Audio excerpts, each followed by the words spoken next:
আসসালামু আলাইকুম। আশা করি সবাই ভালো আছেন। আল্লাহর রহমতে আমরাও ভালো আছি।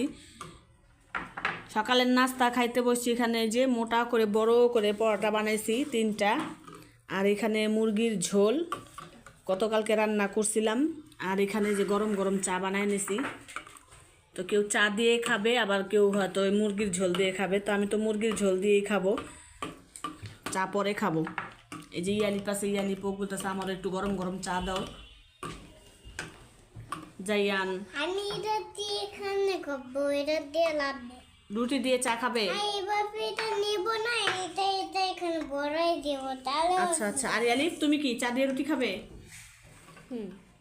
আচ্ছা। সকাল থেকে নাস্তাও বানাইছি। এখানে যে ডালও ভুনা করে রাখছি, এখন লাল শাক রান্না করব, আলু ভর্তা বানাবো। এই আজকে দুপুরের খাবার। তো আস্তে আস্তে রান্না বাড়াও শুরু করে দিছি। ভাতও রান্না আছে, সকালে ভাতও খাওয়া হয়েছে, এর কারণে আর তেমন ঝামেলা নেই, শুধু শাক আর ভর্তাটা বানাবো। শাকগুলো ধুয়ে ঝরা দিয়ে রাখছি। এই শাক সিদ্ধ দিলে এত পরিমাণ পানি ওঠে, এই কারণে একটু ঝরা দিয়ে রাখছি। আর এখানে এই যে ডালের সাথে মাছ ভাজা দিব, এই জন্য কড়া করে মাছ ভাজতে দিলাম। ডাল আর ভাতটা আগে রান্না হয়ে গেছে, এখন শাক আর এই মাছ ভাজা।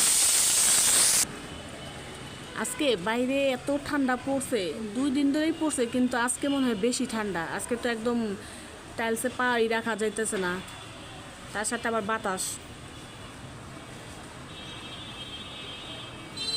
খুবই অবস্থা খারাপ আজকে।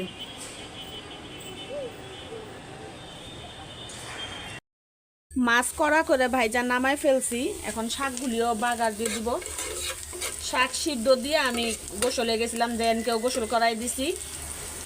শাকটা হইলেই রান্না শেষ। রান্না বাড়া শেষ করলাম, টেবিলে খাবার দিয়ে দিছি। তো আজকে রান্না করছি এখানে লাল শাক, সকালে করছি ভুনার ডাল ভাত, আর এখন গরম গরম মাছ ভাজা। জায়ান তো খাওয়া শুরু করে দিছে, আর আমাদের সাথে জারিনাও অ্যাটেন্ড হয়েছে। ও বাসা থেকে ভাত খাই আসে না, ওরে বললাম যে ভাত খাও।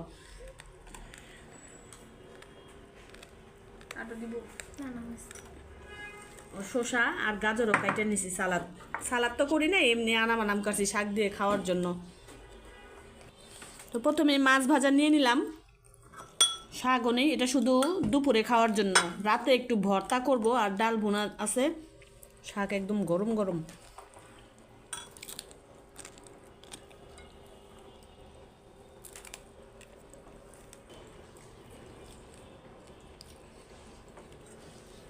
সুন্দর করে সবাই কাটা বাইসা বাইসা খাও।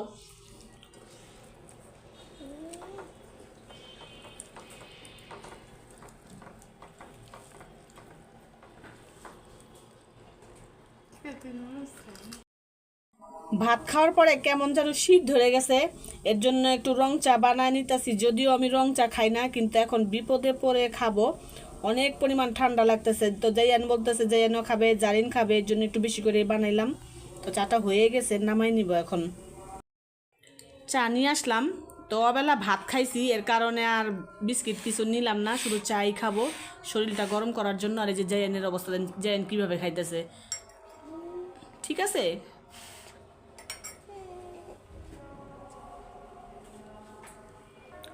তা আমিও একটু নিয়ে নিলাম, একটু খেয়ে দেখি। না, মজা হয়েছে, কিন্তু মিষ্টি হয়ে গেছে। এত মিষ্টি খাই না, তাও মিষ্টি হয়ে গেছে। সকালে একবার চা খাওয়া হয়েছে, রুটি দিয়ে খাইছে, তখন মানে খাইছি, কিন্তু ঠান্ডার মধ্যে এরকম একটু লাল চা খাওয়াই ভালো, কিন্তু আমরা তো খাই না।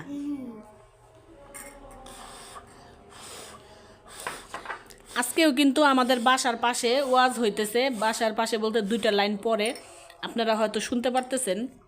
নামবো কিনা যাই না, যে ঠান্ডা, এই ঠান্ডার মধ্যে না নামাই ভালো। তারপরেও জাইয়ান জিদ করতেছে যে চলো নামি, জারিনও বলতেছে যে নামবে। তো দেখি সবাই যদি নামে তাহলে হয়তো নামতে পারি, নামলে আপনাদের সাথেও শেয়ার করব।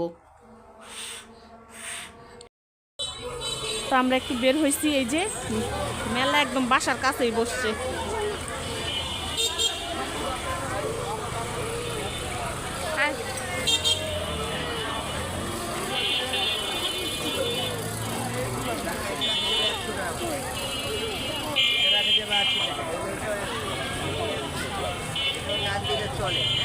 আইটেমের 10 টাকা বাচ্চা বাচ্চা দেখতে গেলাম খালি 10 টাকা।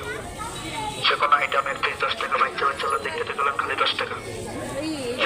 ওদিন নিয়ে দিছি না এগুলি, না এগুলি আজকে নেওয়া যাবে না, ওদিন নিছো। কোনো আইটেমের পিস 10 টাকা, বাচ্চা বাচ্চা দেখতে গেলাম খালি 10 টাকা। যে কোনো আইটেমের পিস 10 টাকা, ঠান্ডাও পড়ছে। হ ওই ভিড় আর ওই খুঁজতে হবে।